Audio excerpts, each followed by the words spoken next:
There's no feeling more intense than starting over. If you deleted your homework the day before it was due, as I have, or if you left your wallet at home and you have to go back after spending an hour in the commute. If you won some money at the casino and then put all your winnings on red but it came up black.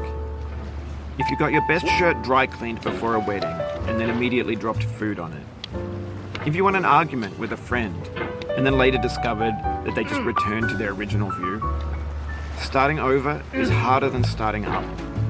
If you're not ready for that, like if you've already had a bad day, then what you're about to go through might be too much.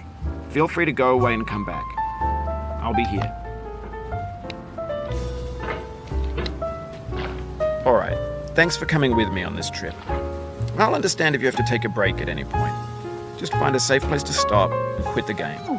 Don't worry, I'll save your progress, always, even your mistakes. This game is a homage to a free game that came out in 2002, titled Sexy Hiking. The author of that game was Jazuo, a mysterious Czech designer who was known at the time as the father of B games. And B games are rough assemblages of found objects. Designers slap them together very quickly and freely, and they're often too rough and unfriendly to gain much of a following. They're built more for the joy of building them than as polished products. In a certain way, Sexy Hiking is the perfect embodiment of a B game. It's built almost entirely out of found and recycled parts, and it's one of the most unusual and unfriendly games of its time. In it, your task is simply to drag yourself up a mountain with a hammer. And that act of climbing, in the digital world or in real life, has certain essential properties that give the game its flavor. No amount of forward progress is guaranteed. Some cliffs are too sheer or too slippery. And the player is constantly, unremittingly in danger of falling and losing everything. Anyway, when you start Sexy Hiking, you're standing next to this dead tree that blocks the way to the entire rest of the game. It might take you an hour to get over that tree, and a lot of people never got past it. You prod and you poke at it, exploring the limits of your reach and your strength, trying to find a way up and over. And there's a sense of truth in that lack of compromise. Most obstacles in video game worlds are fake. You can be completely confident in your ability to get through them once you have the correct method or the correct equipment or just by spending enough time. In that sense, every pixelated obstacle in Sexy Hiking is real.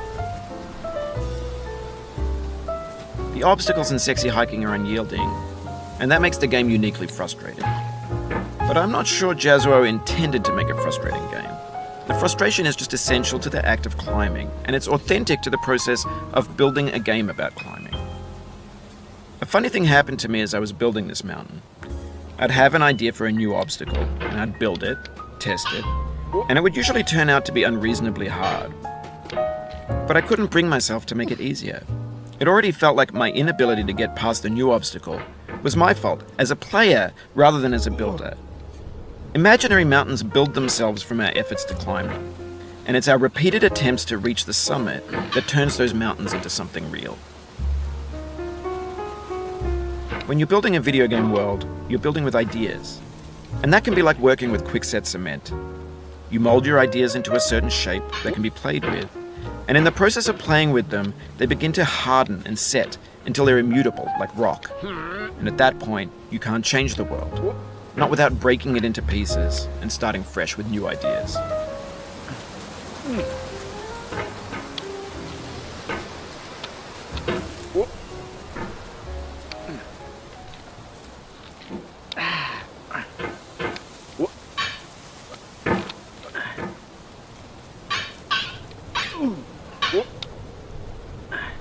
Oh, you just lost a lot of progress. That's a deep frustration, a real punch in the gut.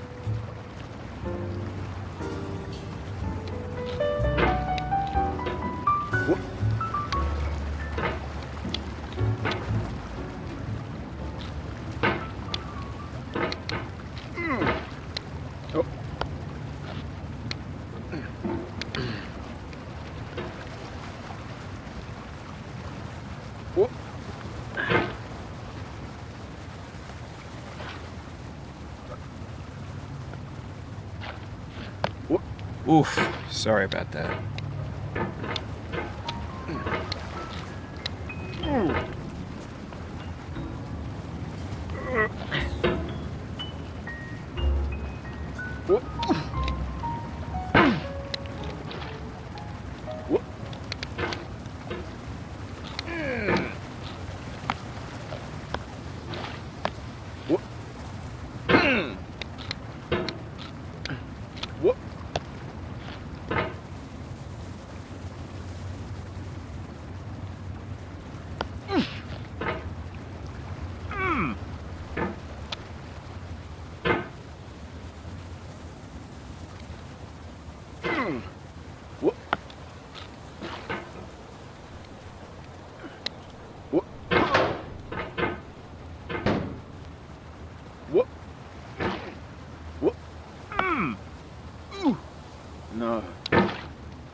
Oh, it happened again. Keep on trying. Don't let it get to you.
Oh no.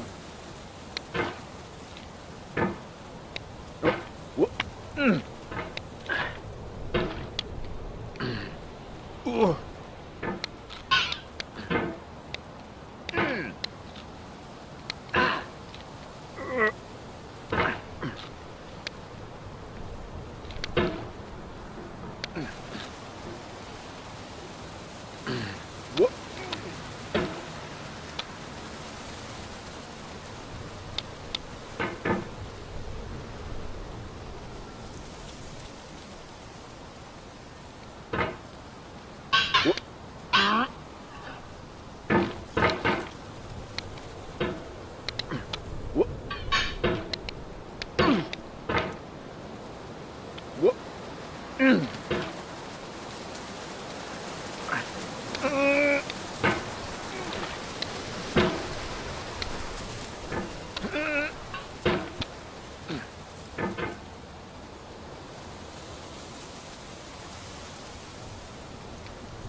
This thing that we call failure is not the falling down, but the staying down. Mary Pickford.